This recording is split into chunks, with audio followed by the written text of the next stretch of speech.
তো গাইজ আমি আপনাকে দেখাবো সুজুকি গাড়ি কভার, মানে গাড়ির চাবি কভার। দেখুন এই কভারটা, আছে আমার কাছে, কিন্তু আমার কাছে সুজুকি চাবি আছে। এই সুজুকি চাবি,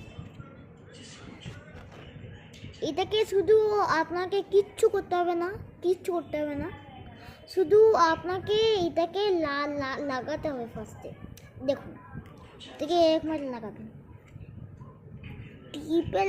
টিপে একবার টিপুন, তারপরে হবে, মানে আরও জোরে টিপুন, তারপর এইখানটা হয়ে যাবে। এইখানে আপনার সুজুকি সাইন হিসেবে, এখানে আবার সুজুকি সাইন হিসেবে।